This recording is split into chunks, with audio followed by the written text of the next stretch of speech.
పొత్తు విషయంలో జనసేన నేతలు పవన్ కళ్యాణ్‌ను విమర్శించడంపై ఆ పార్టీ నేత హైపర్ ఆది స్పందించారు.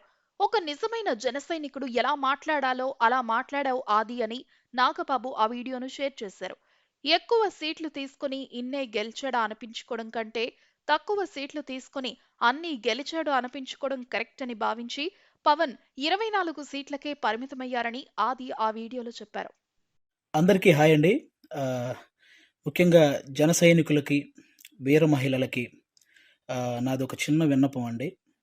నేను ప్రొఫెషనల్‌గా కమెడియన్ అయ్యుండొచ్చు గానీ, పర్సనల్‌గా 80% మార్కులతో బీటెక్ కంప్లీట్ చేసి, ఈ సమాజం మీద, రాజకీయాల మీద, అలాగే వ్యక్తుల మీద, విలువల మీద, అన్నిటి మీద అవగాహన కలిగిన ఒక వ్యక్తిని నేను కూడా.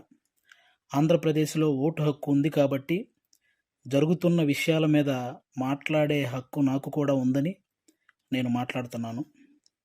అంటే జనసేనకి 24 సీట్లు అని అనౌన్స్ చేయగానే చాలామంది పవన్ కళ్యాణ్ గారిని తిడుతున్నారు. కొంతమంది అలుగుతున్నారు. కొంతమంది అసంతృప్తి చెందుతున్నారు. ఇంకొంతమంది అయితే మోసిన జెండానే కిందేసి కాలుస్తున్నారు. ఇంకొంతమంది అయితే వేసిన స్టిక్కర్స్‌ను లాగేసి పీకేస్తున్నారు.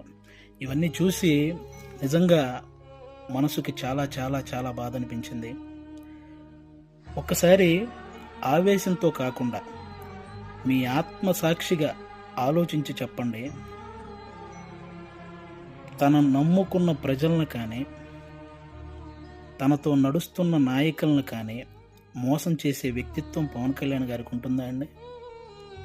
పెట్టిన పార్టీకి సపోర్ట్ చేసే మనమే ఇంత ఆలోచిస్తే ఒక పార్టీ పెట్టిన వ్యక్తి ఇంకెంత ఆలోచించుంటాడు. ఒక డెసిషన్ తీసుకోవడానికి తనలో తాను ఎంత మదనపడి ఉంటాడు. ఇది ఒక్కసారి ఆలోచించాలని మనస్ఫూర్తిగా కోరుకుంటున్నాను. 10 సంవత్సరాలుగా ఎటువంటి అవినీతి చేయకుండా తన సొంత కష్టార్జితంతో పార్టీని నడుపుతున్న గొప్ప నాయకుడు పవన్ కళ్యాణ్ గారు. అలాంటి వ్యక్తి గురించి మన శత్రువులు మాట్లాడినట్టు మనం కూడా మాట్లాడితే నిజంగా బాధ అనిపించిందండి. అంటే 24 సీట్లు ఏంటి, అదేంటి, ఇదేంటి అని 2019లో కనీసం ఆయన్ను కూడా గెలిపించుకోలేని మనం అదేంటి, ఇదేంటి అని అడిగే హక్కు నిజంగా మనకు ఉందంటారా? అరే, చిన్న పరీక్ష ఫెయిల్ అయితేనే ఇంట్లో నుంచి ఒక 10 రోజులు బయటికి రాము. అలాంటిది ఇంత పెద్ద ప్రజా సంగ్రామంలో 2 చోట్ల ఓడిపోయి కూడా రెండో రోజే సమస్య అనగానే పరిగెత్తుకుంటూ వెళ్ళి ఆ సమస్యను సాల్వ్ చేసిన గొప్ప మనసు పవన్ కళ్యాణ్ గారిది. తన పిల్లల కోసం బ్యాంకులో దాచిన డబ్బును కూడా తీసి కౌలు రైతుల కష్టాలు తీర్చిన పవన్ కళ్యాణ్ గారి గురించా మనం ఇలాంటివన్నీ మాట్లాడేది. ఎన్నో సమస్యల మీద ఎంతోమందికి ఎన్నో రకాలుగా సహాయం చేసిన వ్యక్తిత్వం. రోజుకు 2 కోట్లు తీసుకునే ఒక స్టార్ హీరో సంపాదించిందంతా సహాయ కార్యక్రమాలకే పెట్టేసి ఆల్మోస్ట్ అప్పు చేసి మరీ ఒక పార్టీని నడుపుతున్నాడని మీలో ఎంతమందికి తెలుసు? అలాంటి పవన్ కళ్యాణ్ గారి గురించి మనం ఎలా పడితే అలా మాట్లాడేస్తున్నాం. దేశంలో ఇన్ని రాజకీయ పార్టీలు ఉన్నాయి, ఇంతమంది రాజకీయ నాయకులు ఉన్నారు.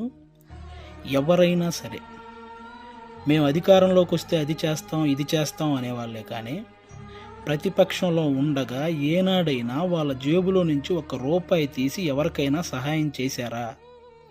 అలా సహాయం చేసిన ఏకైక రాజకీయ నాయకుడు పవన్ కళ్యాణ్ గారు. అలాంటి వ్యక్తిని పట్టుకొని మనం కులాన్ని తాకట్టు పెట్టాడు, పార్టీని తాకట్టు పెట్టాడు, ప్యాకేజ్ తీసుకున్నాడు అని చాలా ఈజీగా అనేస్తున్నాం. అమ్మలాంటి కులాన్ని, పార్టీని తాకట్టు పెట్టే వ్యక్తే పవన్ కళ్యాణ్ గారు. డబ్బుకు అమ్ముడుపోతాడా? ప్రతిపక్షంలో ఉన్న టీడీపీ కంటే అధికార పక్షంలో ఉన్న వైసీపీ దగ్గరే ఎక్కువ డబ్బు ఉంటుంది కదా. మరి అమ్ముడుపోయే వ్యక్తి అయితే వాళ్ళే కొనుక్కోవచ్చు కదా. ఎందుకండి ఈ మాటలు? పవన్ కళ్యాణ్ గారు ప్రజలు పంచే ప్రేమకు బానిస కానీ నాయకులు పంచే డబ్బుకి ఎప్పటికీ బానిస కాడు, అవ్వడు. అభిమానించటం అంటే మనకు అనుకూలంగా ఉన్నప్పుడు జై కొట్టడం, అనుకూలంగా లేనప్పుడు బాయ్ చెప్పడం కాదండి. ఒక నాయకుడు ఎలాంటి డెసిషన్ తీసుకున్నా దానికి కట్టుబడి ఉండటాన్నే అభిమానించటం అంటారు. అదే నిజమైన అభిమానం అంటారు. అలా ఉండగలగాలి. ఎవరో రెచ్చగొట్టే మాటలు మన మీద కావాలని చూపించే జాలికి వాటిని చూసి మన నాయకుడిని మనమే ఎప్పుడూ తక్కువ చేసి మాట్లాడకూడదు. అలాగే టీడీపీ కార్యకర్తలకు కూడా నా నుంచి ఒక చిన్న విన్నపం అండి. 2014లో ఒక్క సీటు కూడా ఆశించకుండా పూర్తి మద్దతు చంద్రబాబు నాయుడు గారికి ప్రకటించారు. ఆ త్యాగాన్ని గుర్తించాలని మనస్ఫూర్తిగా కోరుకుంటున్నాను.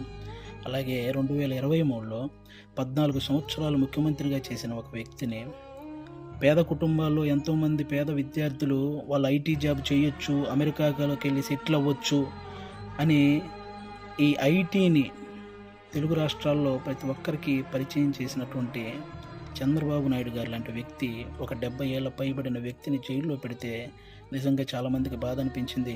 అలాగే పవన్ కళ్యాణ్ గారు అక్కడికి వెళ్ళి కలవడం జరిగింది. పొత్తు అనేది పెద్ద సభలు పెట్టి ఆడంబరంగా చేసుకోవచ్చు, కానీ అలాంటి ఆడంబరాలు కోరుకోలేదు. అక్కడ కష్టాన్ని చూశాడు. ఆ జైలు ముందుకు వచ్చి అక్కడే పొత్తును ప్రకటించాడు. ప్రకటించిన వెంటనే జన సైనికులందరికీ ఏం చూసించాడో తెలుసా?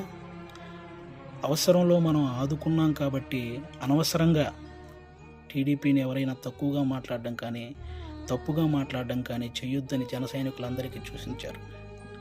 ఒక సభలో మనం మాట్లాడేటప్పుడు జనసేన టీడీపీ అని సంబోధిద్దాం, వాళ్ళు మాట్లాడేటప్పుడు టీడీపీ జనసేన అని సంబోధిస్తారు అని కూడా చెప్పి కార్యకర్తల్లో ఒక ఉత్సాహాన్ని నింపారన్నమాట.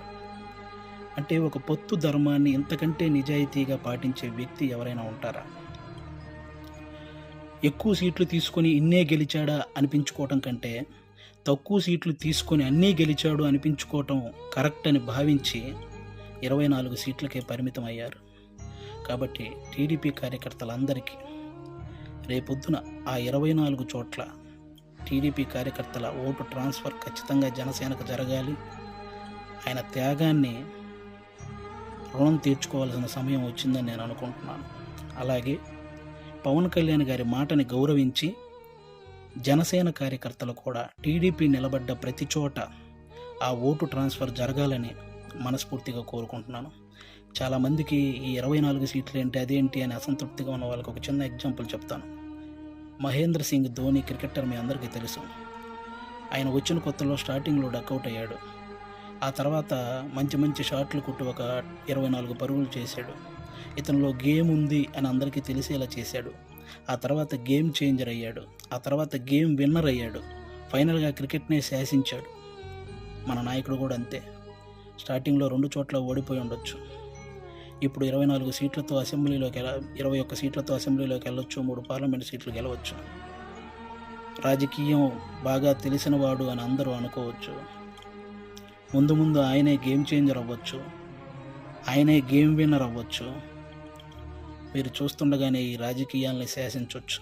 కాబట్టి ఎప్పుడు ఎవరిని తక్కువగా అంత ఈజీగా ఒక పార్టీ నడిపే అధ్యక్షుడు ఎంత ఆలోచించుంటే ఇవన్నీ చేస్తుంటాడని గుర్తుపెట్టుకొని మాట్లాడాలని మనస్ఫూర్తిగా కోరుకుంటున్నాను. ఆయన నిలబడ్డ 24 సీట్లు గెలిపించి ఒక మంచి పొజిషన్లో ఉంచండి. మన మనసులో ఉన్న పొజిషన్కి ఆయనే చేరుకుంటారు. థ్యాంక్ యూ అందరికీ. అంటే 10 సంవత్సరాల నుంచి పార్టీ నడుపుతున్న ఒక వ్యక్తికి 10 సీట్లు తగ్గగానే ఎలా పడితే అలా మాట్లాడుతుంటే 2 డేస్ నుంచి ఏం చేయాలో అర్థం కాక ఒకసారి నేను మాట్లాడాలనిపించి మాట్లాడాను. తప్పు మాట్లాడుంటే క్షమించండి, కరెక్ట్ మాట్లాడుంటే కన్విన్స్ అవ్వండి. Thank you. జై హింద్, జై జనసేన. Thank you.